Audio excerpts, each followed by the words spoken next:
Hey guys, and welcome to another episode of Genuine Chit-Chat. This week I am joined by the blind blogger Maxwell Ivey.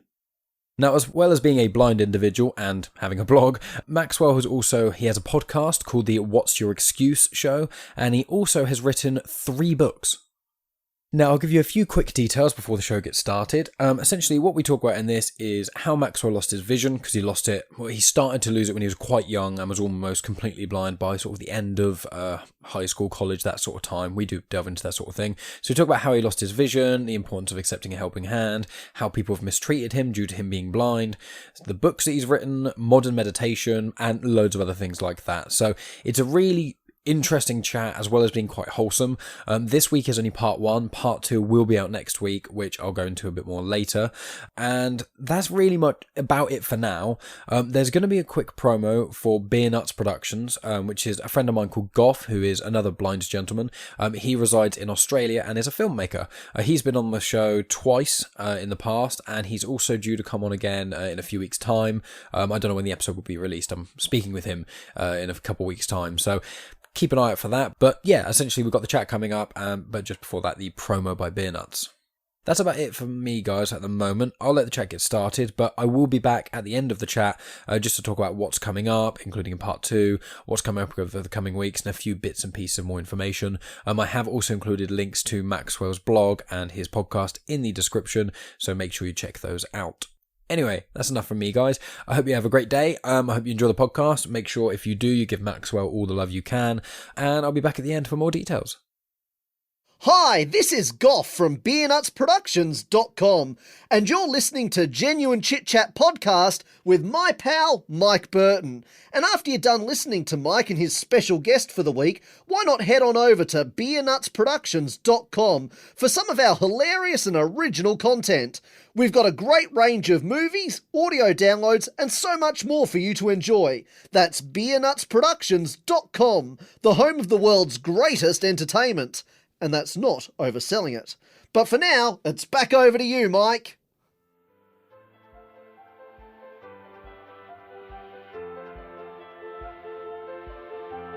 Welcome to Genuine Chit-Chat, where we have honest conversations with interesting people. And I'm your host, Mike Burton.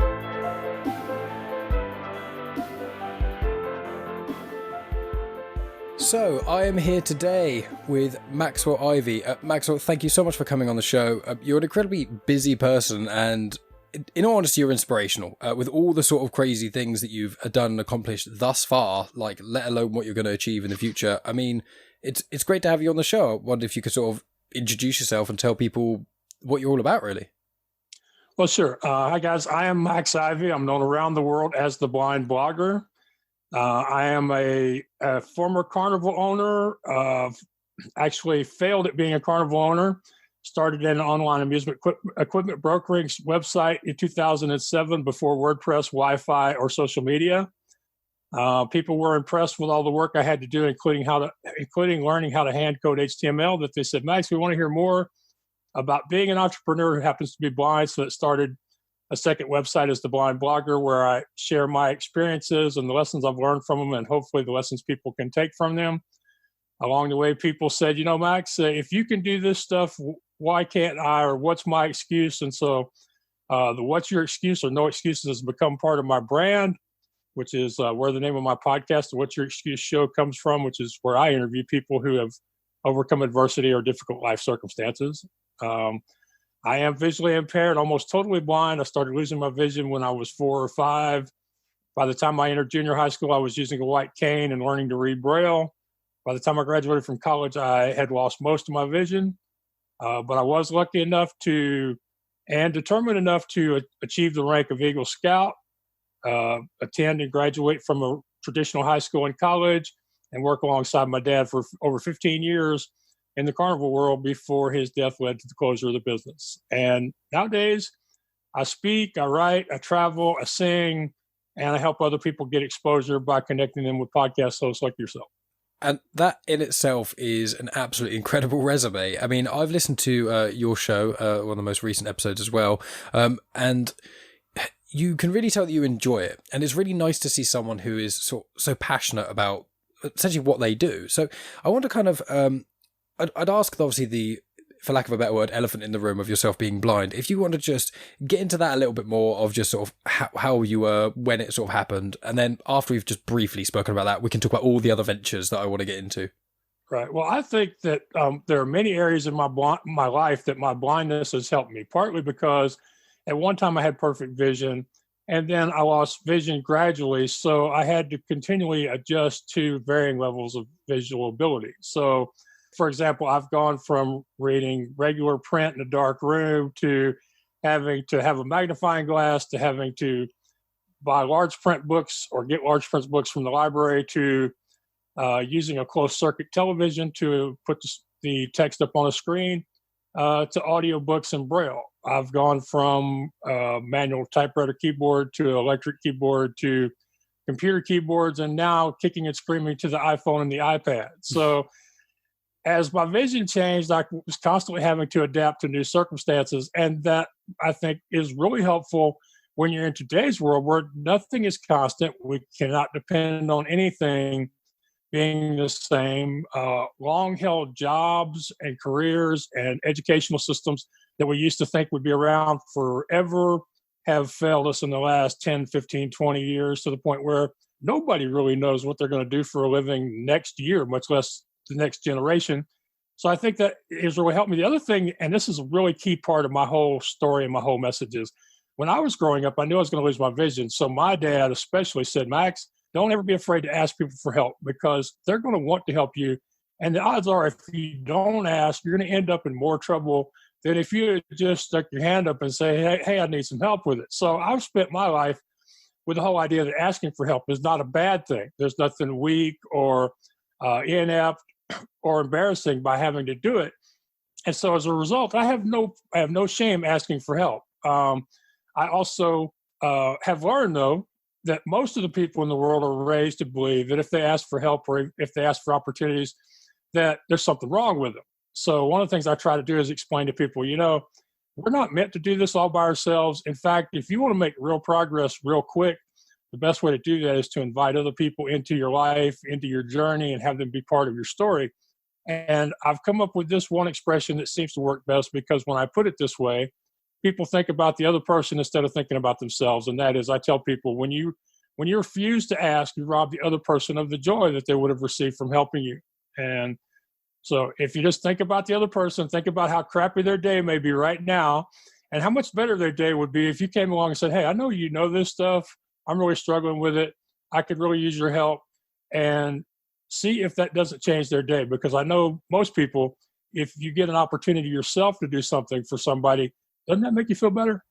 That is incredibly beautiful. I don't think I've ever heard anyone mention offering help in that sort of way, but, I couldn't agree with you more. I mean, for my life, I've always tried to been, offering the helping hand to others, but for the longest time, I was actually, as most people are, as you rightly said, I felt like asking for help and showing myself to be vulnerable was a weakness. But as I've gotten older, and my dad passed away when I was 19, so several years ago now, and after that happened to me, I started asking for help more. I let people see me being vulnerable, and it's such a more rewarding existence when you are able to ask for help, when you're happy to be vulnerable with those people.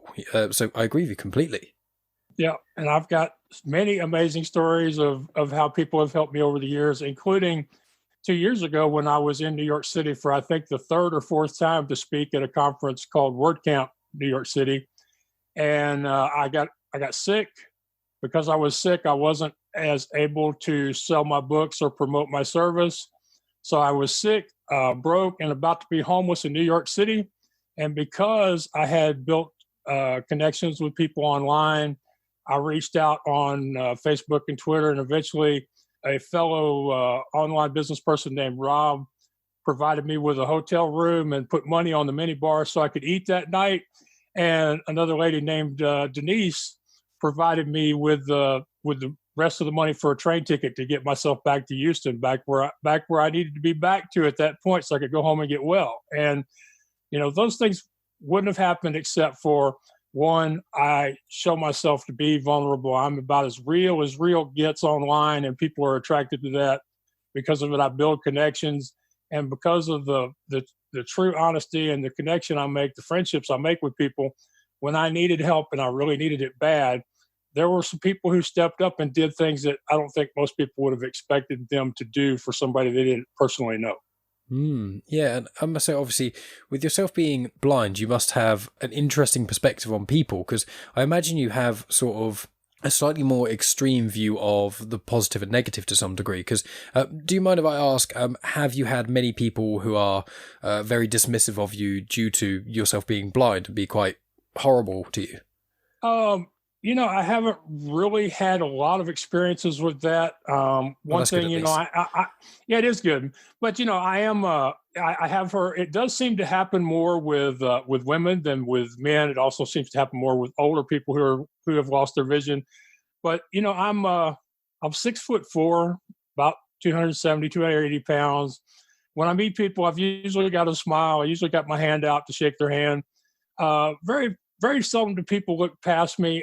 Occasionally I'll be somewhere going sighted guide and somebody will talk to the guide instead of talking to me. But usually it doesn't take too long for that person to, go, hey, you want to talk to him? I don't know nothing about what he's doing. I'm just the dog, that's sort of, back to New York 2 years ago, I did have one occasion where we were outside of a, I guess you'd call it a nightclub or a bar. The organizers had arranged a karaoke night. So we're leaving and there was at least one cab wouldn't take me in his car because, and I don't have a dog, it wasn't a guide dog issue. It's just me with my cane. He just wasn't going to take me. And the next cab who did take me, when he dropped me off, he tried to drop me off. It was at a hotel where you have to press one of those buzzers and they come down and open the door for you. He tried to put me out on the sidewalk and have me pay him before I was inside the building. And I thought that was very not understanding of it. And I eventually figured out, Max, this guy didn't want you in his cab to start with. He took you because he was afraid of getting in trouble for not taking you. And now you and him are having a problem and he's threatening to call the cops on you. And I said, and that night I went and posted on Facebook. I said, look, I don't care what the rules are. If you don't want me in your cab, don't take me in your cab. If you don't want me in your truck, don't ask me to get in your truck, because all you're doing by following those rules and doing something you hate is basically creating a problem. Sooner or later, we're going to have a problem that we don't need to have, So It hasn't happened to me much, but my attitude, like you say, is kind of a different way of looking at things. I'm not one of those people who's going to go, you have to take me or else I'm going to sue your butt. That's my way of doing it, My attitude is, I'd like you to take me. I think you would benefit from taking me. I have the money to pay you if it's a commerce situation, but I don't want to bang you over the head and make you do it, because when I make people do stuff, they resent that. And sooner or later, something bad is going to happen because they resent it. Just like, and another thing that I have kind of what I think is a different opinion on people is many people are like, Max, you're blind. You travel in other, strange cities across the country by yourself. How do you know one of these people isn't going to mug you or rob you or abduct you or even just be mean and maybe heckle you or something? And I tell them, over the years, I've generally gotten up in the morning with the idea that most of them are good people. And I tell people that you meet the people that you expect to meet. So most people that are meeting people that, they think will rip them off or treat them badly. I understand there's some parts of the country and there's some situations where that is a proper expectation, because that's what's going to happen. But for the most part, I expect the best out of people, and I usually get it. Over the last few years, I've had people buy me meals in restaurants that didn't know me. I've had cab drivers refuse to take the money for the fare. I've had people at the airports refuse to charge me bag fees. There's lots of stuff like that happens because, like I say, I don't want to force nobody. I show up with my smile and my handshake and ask nicely. I think a lot of the world can learn from just that alone, of just, as I've tried to get older, I try and generally be nicer to people, because as you say, if you're nicer to people almost first, then it opens the doorway for them to reciprocate that, to be nice back to you. But if you go in thinking everyone's against me all the time, well, no one's going to want to actually help you in that regard.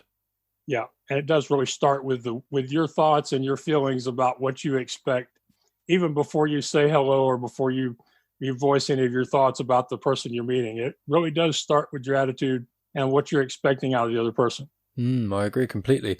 And so obviously we're speaking about your sort of travels a little bit. So I think it's really a good time to sort of loop onto your books. And obviously, I mean, it's impressive enough for anyone to write a book, but it's incredible that you've not only written 3, but you've got a 4th in the works. And I'm sure you're going to be writing after that. So I thought you'd like to sort of speak about the 3 or 3 books that you've written. And obviously we can finish off with the 3rd one about your traveling as well.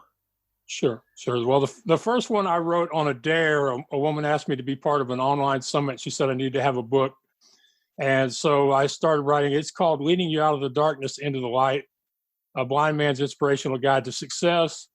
It talks a bit about my transformation from carnival owner to equipment broker and to eventually to author.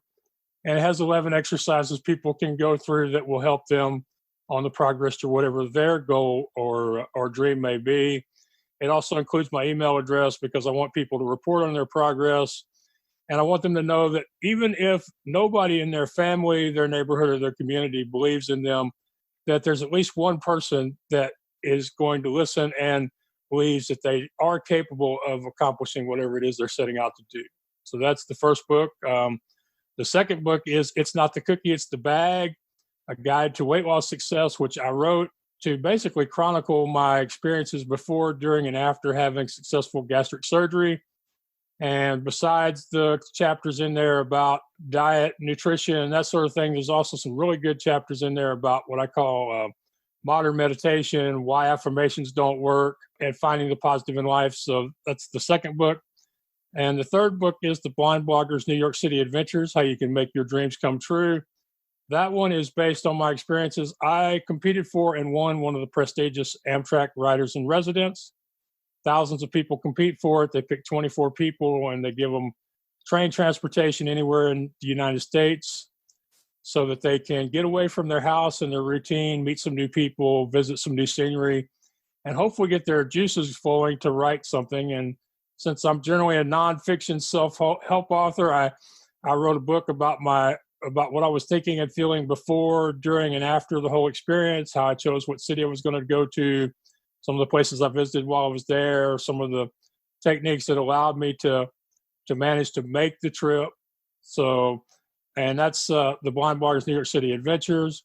And then the book I'm working on right now, it doesn't have a title yet, but it'll be a continuation of my adventures, and it will chronicle my trip during 2017 when I left Houston for my first public speaking event and my first book signing.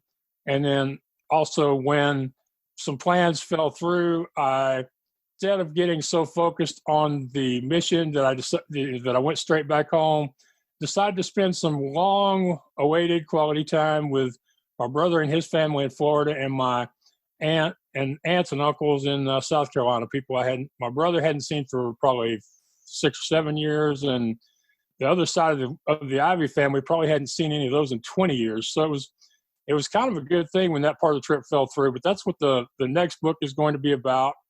And you're right. Just the other night, I wrote the introduction to the 5th book, which it starts after I get back to Houston from.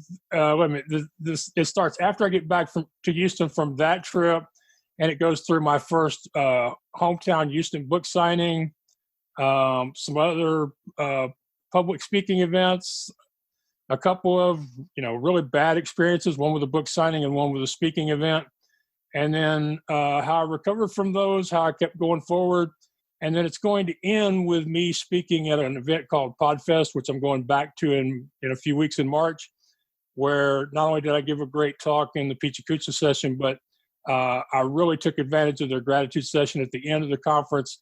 And I think standing up on that big stage of theirs, saying how grateful I was to have the opportunity to speak there and all the things that had to come together to allow me to be there that particular week, I think it's going to be a really good ending place for that 5th book. Wow.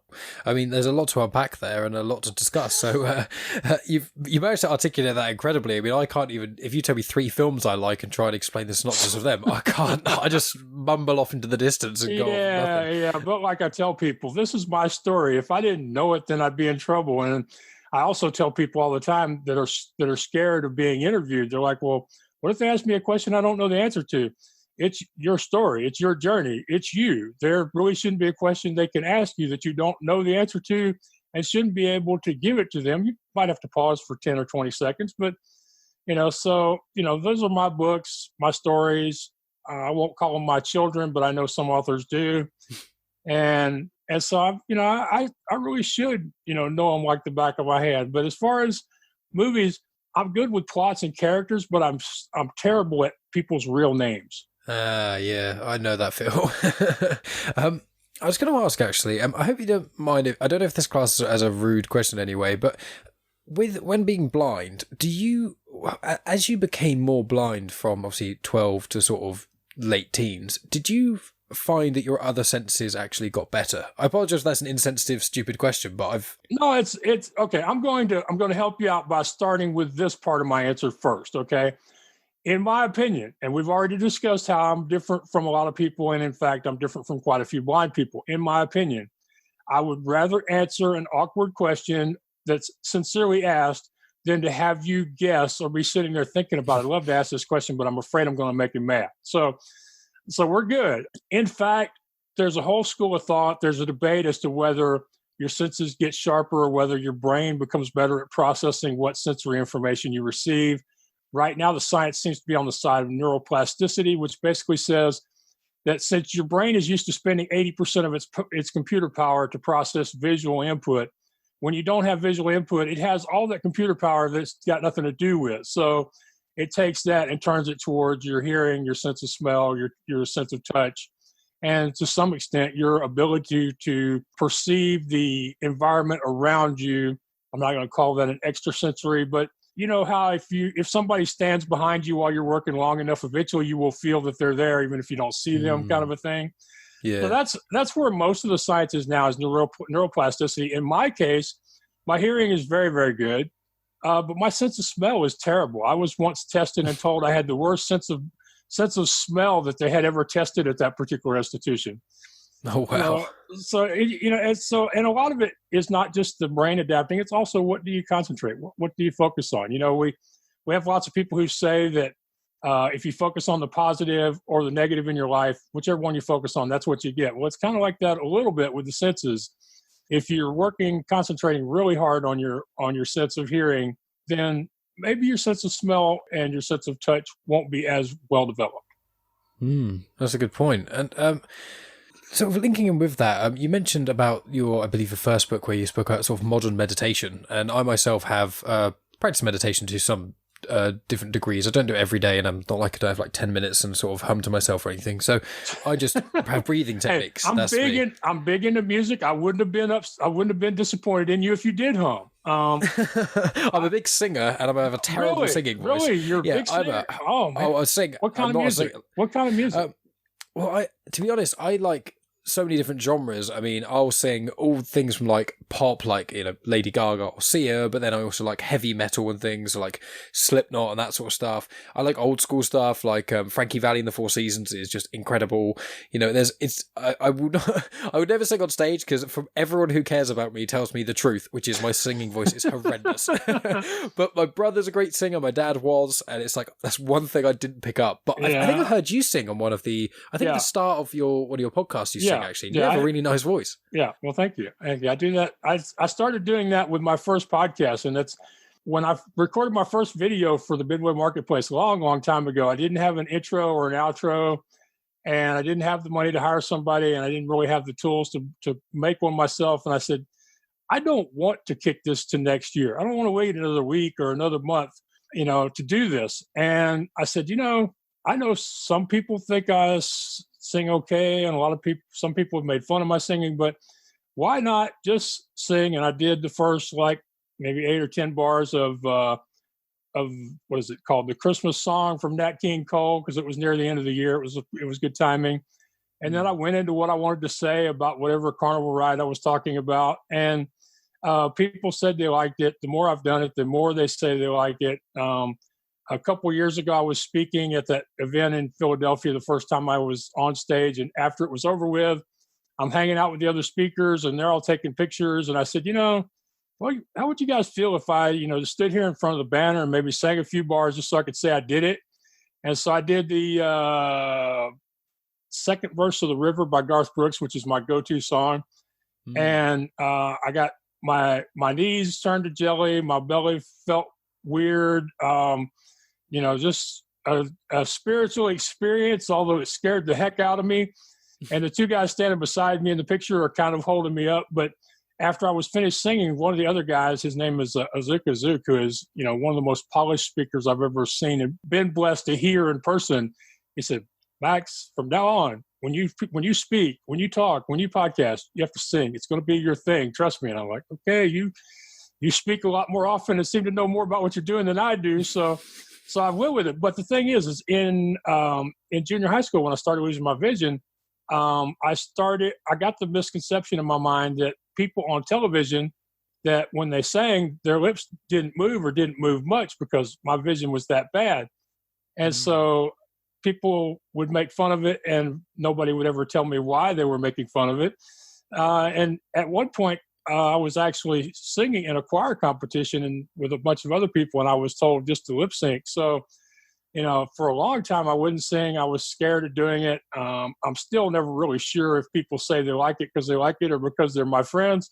And so singing on the podcast is kind of one of those things where every time I do it, it's a reminder that, Max, this is something scary, but you're going to do it anyway. And it's one thing, I can do on a regular basis to help people out there that are facing or, are thinking about something that scares them and they're trying to get up the nerve to do something about it. And that's awesome. And what sort of other music, while we're on the topic, do you like, other than that Garth Brooks song? What sort of, are there any songs from music you also like to sing? Well, most of the music that I know, I sing pretty good, but I don't have a huge range. And my music tastes seem to be stuck about the end of 2010.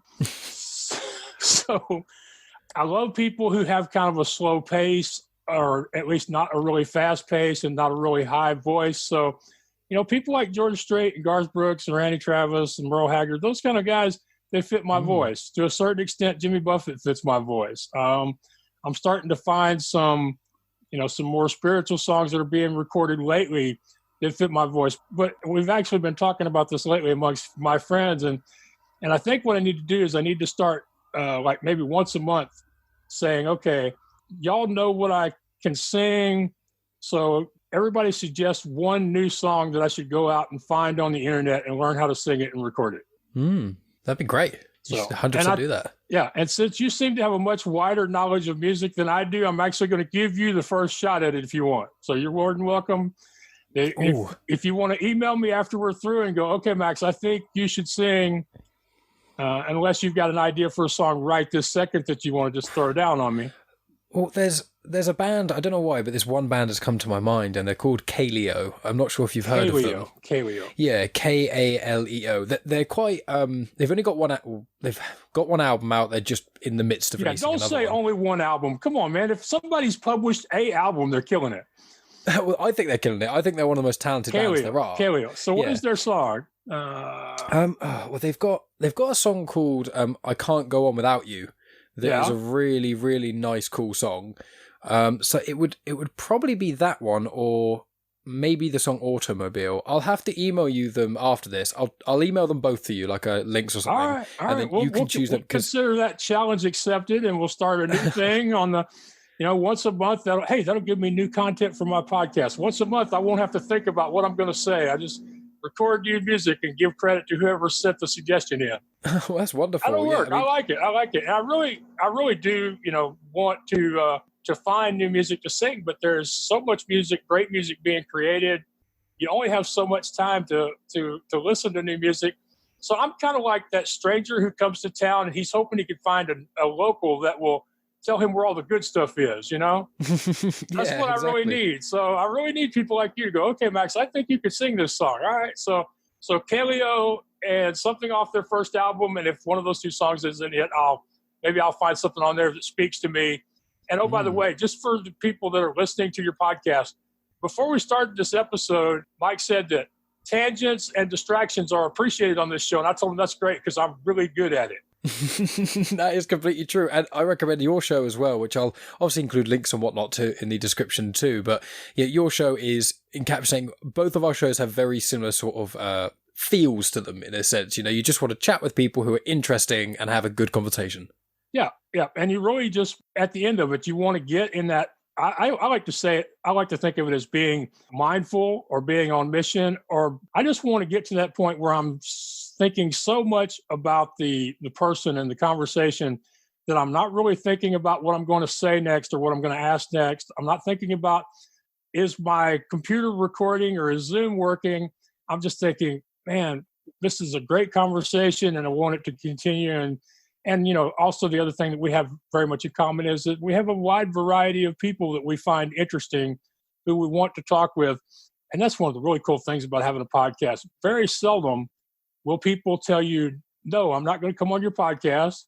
If they do, they will say it nicely. Like sometimes you'll get, well, my client would like to do that, but he can't do it right now. So you which is fine with me. I recently got that from Stephen King's agent, but well, every once in a while you have to stretch and you have to pitch somebody that you don't have a chance in heck of getting on your show just for the fun of it, and 100%. And of course, what if they say yes? But the great thing about a podcast is you can ask people you like and have become a fan of online. Many of them will say yes. They will come on your show, even if you're a relatively new show. And you get to sit down, talk to them, get to know them. And you get to ask them those questions that when you saw them on somebody else's show and the show was over, you're like, why didn't they ask them that? That's what I'm going to ask them. And you get to be that person for 30 minutes or 15 minutes or an hour. So, I really love podcasting.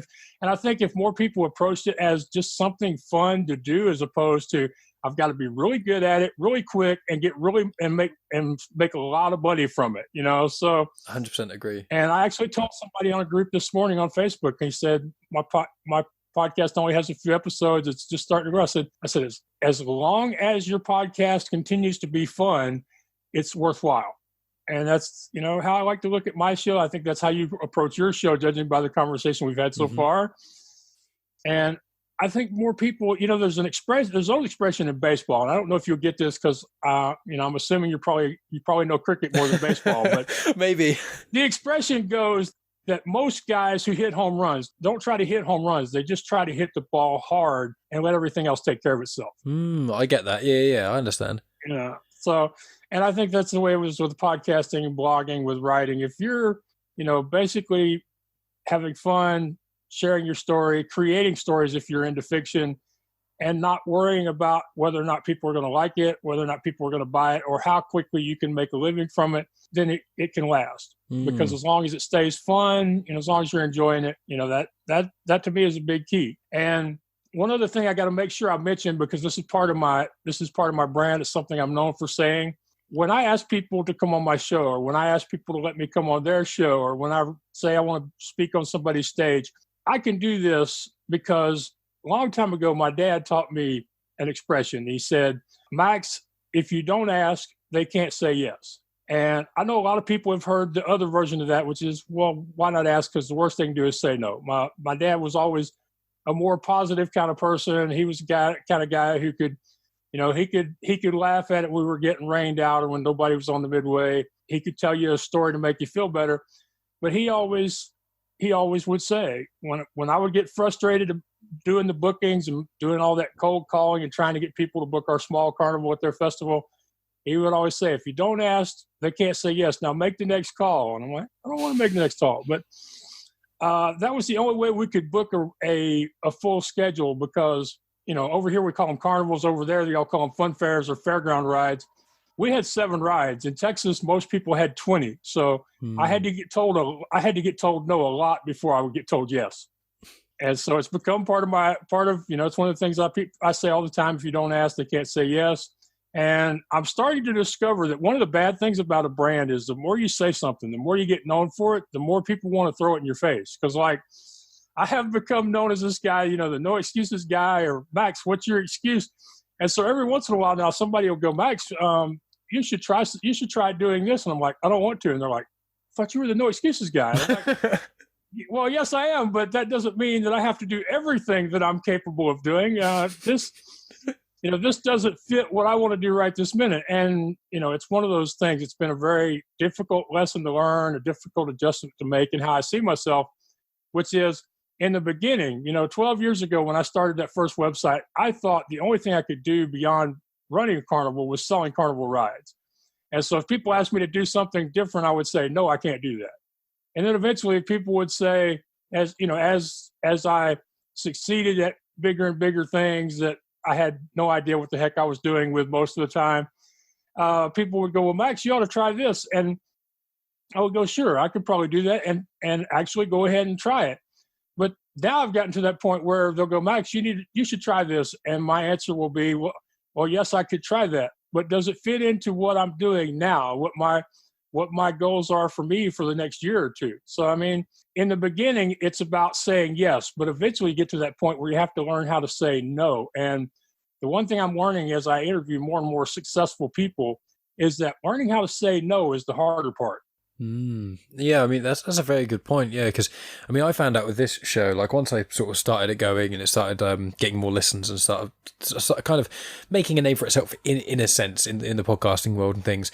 There was at a point where I was getting quite a few people asking me if they could come on the show and things. And obviously, because I'm sure you find this as well to some degree, is when you have a show that doesn't have the niche, like the niche is just, I find people interesting. There's no specific any other criteria. When you have that, there's so many people who ask. And obviously, if I said yes to everyone, then all the people that I really want to chat to wouldn't actually ever get on the schedule, because I'd have all these people who are really eager and not these people that I'm actually seeking out. So that's actually a really good point. And saying no is like saying yes to people is kind of easy in some ways, because it's positive, it's happy in air quotes, it's reinforcing.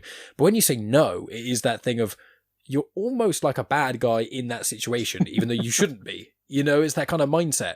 Oh yeah, I totally get it, because in the last few months, I've had days where I thought, rather than tell somebody no, I'm thinking, well, maybe I could just record another episode a week or something. And I'm like, no, Max, you can't do that. So we all feel those kinds of pressures. And it starts by saying yes to something, no matter how small that thing is. And then as you grow, say you record 10 episodes, say you've grown your social media following, say people are actually starting to comment, leave reviews on your podcast. Then, like you say, more and more people find you, more and more people want to be on the show.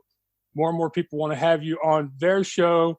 And so you get to that point where you do have to start saying no. You have to start protecting yourself so you can continue to follow the goals that are uniquely yours. And by the way, I just realized that you got me off track. I was going to say something about meditation until you started talking about singing. The chapter I wrote about modern meditation, the reason I wanted to get back to it, because I think it's important, is too many people think about meditation as ritualized. They're worried about, am I doing it right? Am I doing it long enough? Am I in the right posture? Do I need a shrine? And I have come across the idea that there are opportunities in everybody's day to cleanse their mind, to do the breathing and focus on themselves or an idea or a thought. They just don't take advantage of them. I used to have a crazy dog named Penny. She's passed away, sadly. She used to come and bother me right when I was in the middle of something important to me. And she would go, pet me. And she weighed about 95 pounds and she would lean on me. So it wasn't like I could not pet her. And I used to get upset about it. And then finally I realized, okay, I can't stop her from doing what she does. She's a dog. So what can I do? And I decided, well, for the next 15 minutes, I'm going to think about nothing. I'm just going to pet this dog.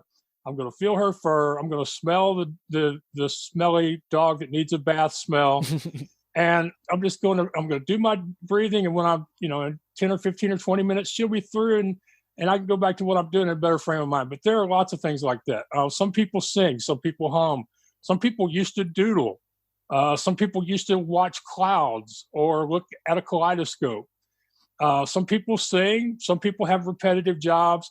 I find one of the best opportunities for meditation is exercise, but very few people take advantage of it.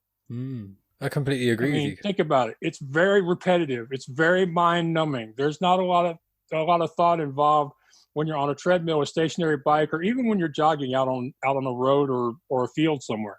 Yeah, I mean, I completely agree with you. I mean, with me with meditation, obviously when I was younger and you hear about it, a lot of the time, the first thing people hear about meditation is with an air of skepticism. You know, you remember the movies you saw or the TV shows or whatever, that sort of stereotypical hippie person on the legs, you know, with their legs crossed going om to themselves, and you go, nah, that's not for me. Yeah. And then when you look more into it, you go, oh no, the science backs it up, and it does actually make sense, and everyone has their own way of doing it. And now with me, what I do is I actually lay down pretty much all the time, and I've done it before on my lunch break at work. There's a field right near my work that I normally go for a run in, and I was really, really stressed one day, and I did the same meditation as I do here at home, and I went out there. I basically laid down on the grass, and I just closed my eyes and I just focus on my breathing. I think that's quite a common one, which is just, you know, a deep, slow inhale and then a deep, slow exhale, but still while being deep, being gentle as well. And all you think about is the visualization of the air going in your lungs and the air coming out. And eventually everything else just kind of gets tuned out, and you just get this lovely state of sort of bliss, and you lose track of time in a way. And unfortunately I set up my phone alarm because otherwise I would have been late back to work. But it's that sort of thing. But that plays into what I'm saying is you have decided that successful meditation doesn't require a ritual. Mm-hmm. I mean, you can do it anywhere you can get into a physical position that you like. You're meditating out on a grass field. And there are a lot of people who teach meditation who would think, that'll never work. And there are a lot of people who think, that'll never work. So I think it's great. I think we need to, there are documented medical benefits, especially with blood pressure and hypertension, and even way you process information can be affected positively by meditation. But a lot of people don't do it because, like you say, they have the stereotypes in their head. They think only woo-woo crazy people do meditation, or they think that if they're not doing it in a specific way, or if they're not doing it in a way that's painful to them, that it's not going to benefit them. Yeah, I mean, it's one of those odd ones. It's kind of, in a funny way, it's kind of like art in some sense, in a really sort of abstract way of just, you can do it however you want to do it, so long as it works for you. And that's really what it should be about. Being a creative is the same as self-care in a sense of sort of in a similar vein, if you know what I'm saying. I agree with you exactly. And I think that it's that way with, we can even go beyond meditation. There are a lot of people that when they're trying to accomplish a goal, they get locked into what I like to call the picture on the puzzle box problem, where they've got it in their head they're going to accomplish their goal in a specific way, either because they think it's the best way or because it's the way everybody else is doing it or everybody else has done it.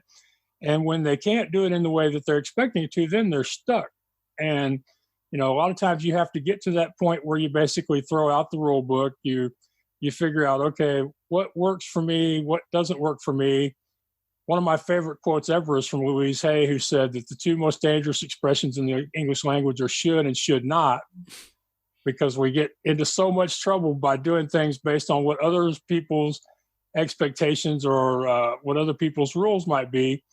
And, for me, we're talking about podcasting today. For 2 years, I did not post my podcast audio to any of the podcast players because the process of uploading and posting the audio was so painful using a screen reader, because I do use speech on my computer.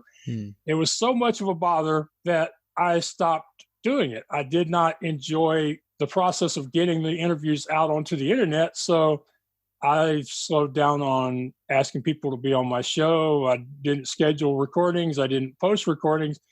And then I finally asked myself, Max, is there anything that says that your podcast has to be on audio? That, that you have to be on Apple and Stitcher and all those other places in order to be successful with a podcast? And when I came back to myself with the answer being no, then for, the last year or so, my interviews were being posted to YouTube and to Facebook. And only this last summer in July did I revisit that problem and go, okay, well, maybe there is a better way to do what I was doing. Maybe things have changed as far as the software, the websites that you have to use. Maybe it will be easier now than it was before. And I connected with a really good friend of mine. His name is Michael Babcock from Oregon. His website is yourownpay.com. He's a really good friend. He talked me through the process of reestablishing my podcast with Blueberry or Blubbery. and starting to share the audio. And on July 1st, we've started posting the audio again. And probably about twice a month now, I'm posting interviews that people have never heard before, because if they weren't one of those 150 some odd subscribers to my YouTube channel, they didn't know they existed. So I've got probably half a year to a year's worth of content that, people are going to see or hear as brand new content, because I just decided if the process is making me hate doing the podcast to the point where I'm not doing the podcast, then change the process. And I think, what you were saying about how meditation is good as long as it works for you. When it comes to our passions and the things we're trying to accomplish, the answers we select are fine as long as they work for us. I mean, I would never recommend to anybody else that they hand code HTML unless WordPress goes out of business. But I did it for 7 years because I didn't have a choice, and it was a decision between, do I have a website or not have a website? Do I learn how to code HTML or not have a website? So as a blind person, I had to learn how to do that stuff, that crap, and I would never do it again unless I get down on my knees on a regular basis and thank God for WordPress, because it does make so many things so much simpler. And like I say, just like with what you were saying about meditation, when it comes to accomplishing our goals, you have to sit down and think, is what I'm telling myself, is it working for me or is it holding me back? Because we tell ourselves a lot of stories. We give ourselves a lot of excuses. Some of them are very simple and very basic. Some of them are very complicated stories. But we hold ourselves back a lot of the time because we've convinced ourselves that we either can't do it, or it has to be done this one certain way that we can't do, or that we're not talented enough, or that we don't have enough money, or we're not rich or good looking enough. There's a lot of excuses we give ourselves. But if you can find something that works for you, and you find something that will help you do something small to start off with, you can eventually build up to where you're somebody like me and you, where, I've written 3 books and traveled around the country and started a podcast. My very first action that I ever took that was solely on my own was when I filed for my first domain name. And when I filed for the domain name, I had no idea how I was going to build a website, or how I was going to get online, or even how people built websites, or what the heck HTML was. And I started with filing for the domain name. It took over 4 months and some help from my brother to get online with a very, very simple website. It took another year before I felt comfortable that I could do all the basic stuff to update, maintain, and build expand my website. But I should mention that I had one of the ugliest looking websites ever, but I sold hundreds of thousands of dollars of carnival equipment with it because I didn't focus on the website. I focused on selling the equipment. I'm going to tell the short version of this. Since I'm blind and really had no idea what colors I was choosing, my website had a yellow background, blue text, red link text, and orange previously clicked link text. Ooh. So I was later find out, and oh, by the way, since I couldn't edit my images people were sending me, there might be 2 or 3 different size photos on a page together. So my background was an ice screaming yellow. The blue turned out to be navy. The red turned out to be brick. The orange turned out to be fluorescent. I've been told more than once that Ray Charles and Stevie Wonder could have an argument over this website. It was so bright. But I didn't have the money to hire somebody to fix it. I didn't have the ability to make it better. So instead of focusing on the fact, oh, poor me, my website's garbage and nobody's going to visit it. No, I recruited new people to list new equipment. I sent out a whole lot of emails. I worked social media as much as I could. And I did sell hundreds of thousands of dollars of rides. I still sell rides to that website, although I'm not as active on as I used to be. And some of them have traveled across oceans to get to their new homes. And I share this story, and it's one of the stories I share most often because I feel perfectionism is probably more dangerous than fear. And if there's one thing I'm not, it's a perfectionist. I'm definitely a good enough. Over it could be better tomorrow, next week, or next month. You've seen my work. I'm not one of those people who takes down podcast episodes because the lighting was bad, or gets mad at people if they say that my website doesn't look as good as it should, or one of my videos could have been better. To me, the fact that it's out there in the world means it has the opportunity to inspire, motivate, and encourage somebody else. And the people who need to be encouraged, they're going to look at it and they're going to go, hey, the blind guy did that. What's my excuse? The people who don't need the encouragement, they're going to go, man, he should really hire somebody to help him make this look better. And that's the end of part 1. Thanks as always for tuning in, guys. As I said in the intro, part 2 will be out next week at the same time. For a little bit more detail, part 2 has got more information on generally Maxwell and his books and his blog, The Blind Blogger, and things like that. He also speaks about doing things for himself and working solo, the value of stillness, learning from negative experiences, Maxwell's time in the carnival business, which is quite interesting, and also right at the end of part 2 you get to hear Maxwell do some singing. So I think that's a first on Genuine Chit-Chat, but it's a really interesting chat. His singing is really nice and it's a lot of fun, isn't it? That's what this show is all about, and it's something he's passionate about. So, stay tuned for that next week too. Coming up in the following weeks, I recorded my chat with Frank Burton. That was a really brilliant chat about his new book. That episode is going to be out in the next, couple of weeks or so. I can't remember if I've got another podcast lined up in the meantime, because I've got this one with Maxwell, which is obviously a two-parter, and then I've also still got recorded the Frank Burton two-parter. That's all I've got recorded at present. I think I might be recording a podcast not next week but the week after, so I can't quite remember. It may be a case of releasing the two-parter of Frank Burton, and then I've got 3 podcasts lined up for recordings. I'm hoping 2 of them will be two-parters, so that should do me for the month. I've been in contact with a few other people that I find interesting, and one of them is really, really interested in coming on the show. I haven't yet had 100% full confirmation. They've just asked for details and we're going to talk about things. But I went into a float tank recently, an isolation chamber, basically like a pod filled with salt water. You lay in there, the pod closes, and it's in relative silence. You've got earplugs in as well, and you're so still, and the water is the same temperature as your body, so you basically float and feel weightless. It's really good for muscles and joints and things. It's really good for sort of mental state as well. It's like an intense meditation in some ways, but it's not actually intense. It's just like a much easier to get into a resting meditative state in an isolation chamber / float tank than it is naturally. So I did that, and I basically put a post on Facebook about it, and the person who runs it and owns the company that I use got into contact with me, and we started chatting, and I mentioned about the podcast and blah blah blah blah. So that's a potential thing. That's the thing I'm really interested by, because I really want to talk to someone about sort of isolation chambers, float tanks, that sort of stuff.